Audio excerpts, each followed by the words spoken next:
Hello everyone, ಎಲ್ಲರೂ ಹೇಗಿದ್ದೀರಾ? ಎಲ್ಲರೂ ಆರಾಮಾಗಿದ್ದೀರಾ ಅನ್ಕೋತೀನಿ. ನಿಮ್ಮ ಮನೇಲಿ ಏನು ಸ್ಪೆಷಲ್ ಮಾಡಿದ್ರಿ ಇವತ್ತು? ನಮ್ಮ ಮನೇಲಂತೂ ಸಂಡೇ ಸ್ಪೆಷಲ್ ಅಕ್ಕಿ ರೊಟ್ಟಿ ಸ್ಪೈಸಿ ಈರುಳ್ಳಿ ಚಟ್ನಿ ಮಾಡಿದ್ವಿ. ಹೇಗೆ ಬಂತು ಅಂತ ತೋರಿಸ್ತೀನಿ ಬನ್ನಿ. ತುಂಬ ಚೆನ್ನಾಗಿರುತ್ತೆ. ತುಂಬ ದಿನ ಆದಮೇಲೆ ಮಾಡಿರೋದು ಅಕ್ಕಿ ರೊಟ್ಟಿ.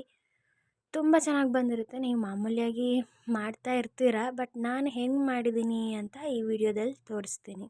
ಅದಕ್ಕೂ ಮುಂಚೆ ಎಲ್ರಿಗೂ ನಾಗರಕ್ಷಾ ಸಂದರ್ಶ್ ಯೂಟ್ಯೂಬ್ ಚಾನಲ್ಗೆ ಸ್ವಾಗತ. ಬನ್ನಿ ಅಕ್ಕಿ ರೊಟ್ಟಿ ಮಾಡೋಣ. ಇಲ್ಲಿ ನಾನು ಸ್ವಲ್ಪ ಅಕ್ಕಿ ಹಿಟ್ಟು ತೊಗೊಂಡಿದ್ದೀನಿ. ಅಕ್ಕಿ ಹಿಟ್ಟಿಗೆ ಸಣ್ಣದಾಗಿ ಕಟ್ ಮಾಡಿರುವಂತಹ ಈರುಳ್ಳಿ, ಸಣ್ಣದಾಗಿ ಕಟ್ ಮಾಡ್ಕೊಂಡಿರುವಂತಹ ಸಬ್ಬಸಿಗೆ ಸೊಪ್ಪು, ಆಮೇಲೆ ಕ್ಯಾರೆಟ್ನ ತುರ್ಕೊಂಡು ಹಾಕೋತಾ ಇದ್ದೀನಿ. ಇದೆಲ್ಲ ಆ್ಯಡ್ ಮಾಡೋದ್ರಿಂದ ಅಕ್ಕಿ ರೊಟ್ಟಿ ರುಚಿ ತುಂಬ ಚೆನ್ನಾಗಿರುತ್ತೆ. ಮತ್ತು ಇಲ್ಲಿ ಸ್ವಲ್ಪ ಹಸಿಮೆಣಸನ್ನ ಆ್ಯಡ್ ಮಾಡ್ಕೋತಾ ಇದ್ದೀನಿ. ಸ್ವಲ್ಪ ಕಮ್ಮಿನೇ ಹಾಕಿದ್ದೀನಿ, ಯಾಕಂದರೆ ಸ್ಪೈಸಿ ಚಟ್ನಿ ಮಾಡ್ತಾ ಇರೋದ್ರಿಂದ ಇಲ್ಲಿ ಹಸಿಮೆಣಸು ಸ್ವಲ್ಪ ಕಮ್ಮಿನೇ ಹಾಕ್ಕೊಂಡಿದ್ದೀನಿ. ಆಮೇಲೆ 1 ಟೇಬಲ್ ಸ್ಪೂನಷ್ಟು ಜೀರಿಗೆ ಹಾಕ್ಕೊಂಡಿದ್ದೀನಿ. ಜೀರಿಗೆ ಫ್ಲೇವರು ತುಂಬ ಚೆನ್ನಾಗಿರುತ್ತೆ. ನಂತರ ಸ್ವಲ್ಪ ರುಚಿಗೆ ತಕ್ಕಷ್ಟು ಉಪ್ಪನ್ನ ಆ್ಯಡ್ ಮಾಡ್ಕೋತಾ ಇದ್ದೀನಿ. ಆ್ಯಡ್ ಮಾಡಿಕೊಂಡು ಆ್ಯಕ್ಚುಲಿ ರೊಟ್ಟಿಗಳಿಗೆಲ್ಲ ಸ್ವಲ್ಪ ಬಿಸಿನೀರು ಆ್ಯಡ್ ಮಾಡಿಕೊಂಡು ಕಲಿಸ್ತು ಅಂದರೆ ರೊಟ್ಟಿ ಸಾಫ್ಟಾಗಿ ಬರುತ್ತೆ ಅನ್ನೋದನ್ನ ನಾನೆಲ್ಲೋ ನೋಡಿದ್ದೆ. ಆ್ಯಂಡ್ ನಮ್ಮ ಮನೇಲಿ ಕೂಡ ಹಾಗೆ ಮಾಡ್ತಾರೆ. ನಿಧಾನಕ್ಕೆ ಕಲಿಸ್ಕೊಂಡು ನೋಡಿ ಈ ಹದಕ್ಕೆ ಎಷ್ಟು ಚೆನ್ನಾಗಿ ಬಂದಿದೆ ನೋಡಿ. ಈ ಹದಕ್ಕೆ ಕಲಿಸ್ಕೊಂಡ್ರೆ ನಿಮಗೆ ರೊಟ್ಟಿ ತಟ್ಟೋಕ್ಕೆ ತುಂಬ ಈಸಿಯಾಗಿರುತ್ತೆ. ಬನ್ನಿ ಇವಾಗ ರೊಟ್ಟಿ ತಟ್ಕೊಳ್ಳೋಣ. ಇಲ್ಲಿ ನಾನು ಬಟರ್ ಪೇಪರ್ ತೊಗೊಂಡಿದ್ದೀನಿ. ತುಂಬ ಚೆನ್ನಾಗಿತ್ತು. ಆ್ಯಕ್ಚುಲಿ ನಾನು ಮುಂಚೆ ನೋಡಿರಲಿಲ್ಲ ಇದನ್ನ. ಇದು ಮನೇಲೇ ಇತ್ತು. ಇಲ್ಲಿ ನನ್ನ ಹಸ್ಬೆಂಡ್ ಮನೆಗೆ ಬಂದಮೇಲೆ ಮುಂಚೆಯಿಂದನೂ ಯೂಸ್ ಮಾಡ್ತಾಯಿದ್ರಂತೆ. ನಮ್ಮ ಮನೇಲೆಲ್ಲ ಏನು ಮಾಡ್ತಾಯಿದ್ವಿ ಅಂದರೆ ಡೈರೆಕ್ಟ್ ಕಾವಲಿನಲ್ಲೇ ತಟ್ಕೊಂಡ್ಬಿಡ್ತಾಯಿದ್ವಿ. ಬಿಸಿ ಬಿಸಿ ಅನಿಸ್ತಾಯಿತ್ತು, ಬಟ್ ಅದು ಅಭ್ಯಾಸ ಆಗೋಗ್ಬಿಟ್ಟಿತ್ತು. ಬಟ್ ಇದಿನ್ನೂ ತುಂಬ ಚೆನ್ನಾಗಿದೆ. ಈ ಪೇಪರ್ಗೆ ಒಂದು ಸ್ವಲ್ಪ ಎಣ್ಣೆ ಹಾಕ್ಕೊಂಡು ನಿಮ್ಗೆ ಯಾವ ಸೈಜ್ ಬೇಕೋ ಆ ಸೈಜ್ ಉಂಡೆ ತೊಗೊಂಡು ರೊಟ್ಟಿನ ನಿಧಾನಕ್ಕೆ ತಟ್ತಾ ಬರೋದು. ಸ್ವಲ್ಪನೇ ನೀರಿನ ಕೈಗೆ ಹತ್ಕೊಂಡು ನಿಧಾನಕ್ಕೆ ತಟ್ಕೊಳ್ತಾ ಬರ್ಬೋದು. ನಿಮಗೆ ದಪ್ಪ ಬೇಕಂದರೆ ದಪ್ಪನೂ ತಟ್ಕೊಬೋದು, ಇಲ್ಲ ತುಂಬ ತೆಳು ಬೇಕು ಅಂದರೂ ತೆಳು ತಟ್ಕೊಬೋದು. ನನಗೆ ಸ್ವಲ್ಪ ತೆಳುಗಿದ್ರೆ ತುಂಬ ಇಷ್ಟ ಆಗುತ್ತೆ, ಹಾಗಾಗಿ ತೆಳುವಾಗೇ ಎತ್ಕೋತೀನಿ. ದೊಡ್ಡದಾದರೂ ಪರವಾಗಿಲ್ಲ, ಸ್ವಲ್ಪ ತೆಳುವಾಗೇ ಓದ್ಕೋತೀನಿ. ನಂಗೆ ತೆಳು ಇದ್ದರೆ ತುಂಬ ಇಷ್ಟ ಆಗುತ್ತೆ. ಸೊ ಇಲ್ಲಿ ನಿಧಾನಕ್ಕೆ ಎಲ್ಲ ಕಡೆಗೂ ಸವರ್ಕೋತಾ ಇದ್ದೀನಿ. ನೋಡಿ ಎಷ್ಟು ಗುಂಡಕ್ಕೆ ರೌಂಡಾಗಿ ಬಂದಿದೆ.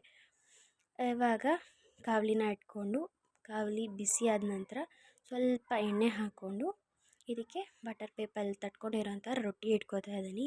1 ಸೆಕೆಂಡ್ 2 ಸೆಕೆಂಡ್ ಹಾಗೆ ಬಿಟ್ಬಿಟ್ಟು ಈ ಥರ ಮೇಲ್ಗಡೆ ಎಲ್ಲ ಹಿಂಗೆ ಸವರ್ಬಿಟ್ರೆ ಎಲ್ಲ ಬಿಟ್ಟಿರುತ್ತೆ. ನೋಡಿ ಪೇಪರಿಂದ ಒಂಚೂರು ಅಂಟಿಲ್ಲ, ಎಲ್ಲ ನೀಟಾಗಿ ಬಂದಿದೆ, ಒಂಚೂರು ಕಟ್ಟಾಗಿಲ್ಲ. ನೋಡ್ಬೋದು ನೀವು. ನೋಡಿ ಸ್ವಲ್ಪ ಹೊತ್ತಿಗೆ ನೀಟಾಗಿ ಎದ್ದೇಳುತ್ತೆ ಇದೇನೆ. ನೋಡಿ ಗೊತ್ತಾಗ್ತಿದೆ ಅನಿಸುತ್ತೆ. ತುಂಬ ತೆಳುಗೋತಿತ್ತು ಅಂದರೆ ಬೆಂದಮೇಲೆ ಒಂದೊಂಚೂರು ದಪ್ಪ ಆಗುತ್ತಲ್ಲ, ಸೊ ಪರವಾಗಿಲ್ಲ. ನನಗೆ ತುಂಬ ದಪ್ಪ ಒತ್ಕೊಂಬಿಟ್ರೆ ಏನಾಗೋಗುತ್ತೆ ಅಂದರೆ ಅದು ಕಟ್ ಮಾಡೋಕ್ಕೆ ಆಗೋಲ್ಲ. ಅಂದರೆ ಅರ್ಧ ಹೋಲ್ಡ್ ಮಾಡೋಕ್ಕಾಗಲ್ಲ. ಕಟ್ ಮಾಡೋಕ್ಕೆ ಅಲ್ಲ, ಅರ್ಧಕ್ಕೆ ಫೋಲ್ಡ್ ಮಾಡೋಕ್ಕಾಗಲ್ಲ. ಸೊ ಅದೊಂಥರ ಗಟ್ಟಿ ಗಟ್ಟಿ ಅನಿಸುತ್ತೆ. ಅದಕ್ಕೋಸ್ಕರ ನಾನು ತೆಳುಗೆ ಒತ್ಕೊಳ್ಳೋಕೆ ಇಷ್ಟ. ಸೊ ಇವಾಗ ರೊಟ್ಟಿ ರೆಡಿಯಾಗಿದೆ. ಚಟ್ನಿ ಮಾಡ್ಕೊಳ್ಳೋಣ ನಾವು. ಇಲ್ಲೊಂದು ಪ್ಯಾನ್ ಇಟ್ಕೊಂಡಿದ್ದೀನಿ.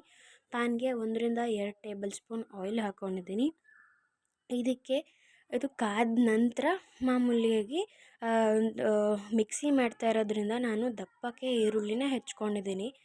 ಇಲ್ಲಿ ಸಣ್ಣದಾಗಿ ಕಟ್ ಮಾಡ್ಕೊಂಡು ಕೂಡ ನೀವು ಹಾಕ್ಕೋಬೋದು, ಸ್ವಲ್ಪ ಬೇಗನೆ ಬೇಯುತ್ತೆ. ಬಟ್ ನಾನಿಲ್ಲಿ ಸ್ವಲ್ಪ ದಪ್ಪಕ್ಕೆ ಕಟ್ ಮಾಡಿ ಹಾಕ್ಕೊಂಡಿದ್ದೀನಿ.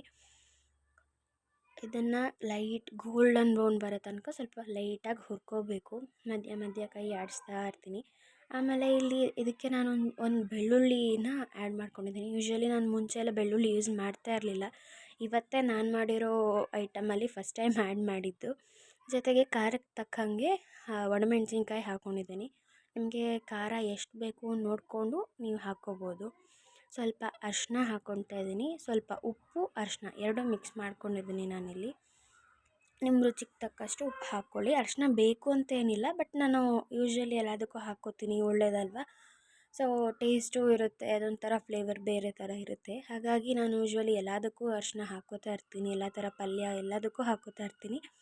ಹಾಗಾಗಿ ಇದಕ್ಕೂ ಆ್ಯಡ್ ಮಾಡ್ಕೊಂಡಿದ್ದೀನಿ. ಇದನ್ನ ನೀಟಾಗಿ ಈರುಳ್ಳಿ ಬೇಯೋ ತನಕ ಬೇಯಿಸ್ಕೊಂಬಿಟ್ಟು ಆರಿಸ್ಕೊಂಡು ಆರಾದಮೇಲೆ ನಾನಿಲ್ಲಿ ಜಾರಿಗೆ ಹಾಕ್ಕೋತಾ ಇದ್ದೀನಿ. ಆ್ಯಕ್ಚುಲಿ ಸ್ವಲ್ಪ ಹುಣಸೆ ಹುಳಿನೂ ಆ್ಯಡ್ ಮಾಡಿದ್ದೆ, ಅದ್ರ ಕ್ಲಿಪ್ಪಿಂಗ್ಸ್ ಮಾಡ್ಕೊಂಡಿಲ್ಲ ಅನಿಸುತ್ತೆ ನಾನು. ಇದ್ರ ಜೊತೆಗೆ ಸ್ವಲ್ಪ ಚಿಕ್ಕ ಪೀಸು ಚಿಕ್ಕ ಉಂಡೆ ಹುಣಸೆ ಹುಳಿ ಆ್ಯಡ್ ಮಾಡ್ಕೊಂಡಿದ್ದೀನಿ. ಸ್ವಲ್ಪ ಬೇಕಾದಷ್ಟು ನೀರು ಹಾಕ್ಕೊಂಡು ಗ್ರೈಂಡ್ ಮಾಡ್ಕೊಂಬಿಟ್ರೆ ಆಗೋಯಿತು ನಮ್ಮ ಚಟ್ನಿ. ನೋಡಿ ಕಲರ್ ಎಷ್ಟು ಸಖತ್ತಾಗಿ ಬಂದಿದೆ. ನಾನು ಸ್ವಲ್ಪ ಸ್ಪೈಸಿಯಾಗೇ ಮಾಡ್ಕೊಂಡಿದ್ದೀನಿ, ಸ್ಪೈಸಿಯಾಗಿ ರೊಟ್ಟಿಗೆ ಚೆನ್ನಾಗಿರುತ್ತೆ ಅಂತ. ನಿಮ್ಗೆ ಹೆಂಗೆ ಬೇಕು ಹಂಗೆ ನೋಡಿಕೊಂಡು ಮಾಡ್ಕೊಬೋದು. ಆಮೇಲೆ ಇದಕ್ಕೆ ನಮ್ಮ ಚಟ್ನಿನೂ ಆಗೋಯಿತು. ಇನ್ನೇನಿದ್ರು ಒಗ್ಗರಣೆ ಕೊಟ್ಕೊಳ್ಳೋದು ಅಷ್ಟೇ ಬಾಕಿ. ನಂಗೆ ಕಲ್ಲರ್ ನೋಡಿದ್ರೆ ವಾವ್ ಅನಿಸ್ತಾ ಇದೆ. ನಿಮ್ಗೆ ಹೇಗೆ ಅನಿಸ್ತಾ ಇದೆ ಗೊತ್ತಿಲ್ಲ ನನಗೆ. ತುಂಬ ಚೆನ್ನಾಗಿತ್ತು ಮಾತ್ರ. ನೀವು ಒಂದು ಸತಿ ಟ್ರೈ ಮಾಡಿ. ಯೂಶ್ವಲಾಗಿ ನಿಮ್ಮ ಮನೇಲೂ ಎಲ್ಲ ಮಾಡ್ತಾ ಇರ್ತೀರ, ಬಟ್ ನಾನು ಹಿಂಗೆ ಮಾಡಿದೆ ಅಂತ ತೋರಿಸ್ದೆ ಅಷ್ಟೇ. ಯಾರಾದರೂ ಇನ್ನೂ ಟ್ರೈ ಮಾಡಿಲ್ಲ ಅಂದರೆ ಪ್ಲೀಸ್ ಟ್ರೈ ಮಾಡಿ. ತುಂಬ ಚೆನ್ನಾಗಿರುತ್ತೆ ಈ ಕಾಂಬಿನೇಷನ್ನು. ಅಕ್ಕಿ ರೊಟ್ಟಿ ಅಂದರೆ ಮಸಾಲ ಅಕ್ಕಿ ರೊಟ್ಟಿ, ಇದ್ರ ಜೊತೆಗೆ ಸ್ಪೈಸಿ ಚಟ್ನಿ ತುಂಬ ಚೆನ್ನಾಗಿರುತ್ತೆ ಕಾಂಬಿನೇಷನ್ನು. ಇಲ್ಲಿ ಒಗ್ಗರಣೆಗೆ ನಾನು ಮಾಮೂಲಿಯಾಗಿ ಹಾಕ್ಕೊಳ್ಳೋ ಥರನೇ ಪ್ಯಾನ್ನಲ್ಲಿ ಆಯಿಲ್ ಹಾಕ್ಕೊಂಡು, ಆಯಿಲ್ ಬಿಸಿ ಆದಮೇಲೆ ಸಾಸಿವೆ ಹಾಕ್ಕೊಂಡಿದ್ದೀನಿ. ಬೇರೆ ಏನೂ ಆ್ಯಡ್ ಮಾಡ್ತಾಯಿಲ್ಲ ನಾನು, ಜಸ್ಟ್ ಸಾಸಿವೆ ಹಾಕ್ಕೊಂಡಿದ್ದೀನಿ. ಸಾಸಿವೆ ಆದಮೇಲೆ ಸ್ವಲ್ಪ ಚಿಟಗುಟ್ಟಿದ್ಮೇಲೆ ಸ್ವಲ್ಪ ಕರಿಬೇವು ಫ್ಲೇವರ್ಗೆ, ಕರಿಬೇವು ಆಮೇಲೆ ಹಿಂಗು ಹಾಕ್ಕೊಂಡಿದ್ದೀನಿ ಫ್ಲೇವರ್ಗೆ. ಅದುವೇ ಚೆನ್ನಾಗಿರುತ್ತೆ, ಒಂದು ಸ್ವಲ್ಪ ಘಮ ಅಂತ ಇರುತ್ತೆ ಅಂದ್ಬಿಟ್ಟು. ನೋಡಿ ಎಲ್ಲ ಮಿಕ್ಸ್ ಮಾಡ್ಕೊಂಡ್ಮೇಲೆ ಈ ಕನ್ಸಿಸ್ಟೆನ್ಸಿ ಇದ್ದರೂ ಚೆನ್ನಾಗಿರುತ್ತೆ. ನಿಮಗೆಲ್ಲ ಇನ್ನು ಗಟ್ಟಿ ಬೇಕು ಅಂದರೆ ಜಾಸ್ತಿ ನೀರೇನು ಹಾಕ್ಕೊಳಕ್ಕೆ ಹೋಗಬೇಡಿ. ನೋಡಿ ಇಲ್ಲಿ ಬಿಸಿ ಬಿಸಿ ಅಕ್ಕಿ ರೊಟ್ಟಿ, ಸ್ಪೈಸಿ ಚಟ್ನಿ, ತುಪ್ಪ ಎಷ್ಟು ಚೆನ್ನಾಗಿರುತ್ತೆ ಗೊತ್ತಾ ಕಾಂಬಿನೇಷನು. ಅದನ್ನು ಹೇಳೋಕ್ಕೆ ಎಕ್ಸ್ಪ್ಲೇನ್ ಮಾಡೋಕ್ಕೆ ಆಗಲ್ಲ. ನೋಡಿ ಎಷ್ಟು ಚೆನ್ನಾಗಿ ಮುರಿತಾ ಇದೆ, ಚೆನ್ನಾಗಿ ಸಾಫ್ಟಾಗಿ ಫೋಲ್ಡ್ ಆಗ್ತಾ ಇದೆ. ತುಂಬ ಚೆನ್ನಾಗಿದೆ ಈ ಕಾಂಬಿನೇಷನ್. ಇನ್ನೂ ಯಾರೂ ಮಾಡಿಲ್ಲ ಅಂದರೆ ಪ್ಲೀಸ್ ಟ್ರೈ ಮಾಡಿ ನೋಡಿ. And thanks for watching.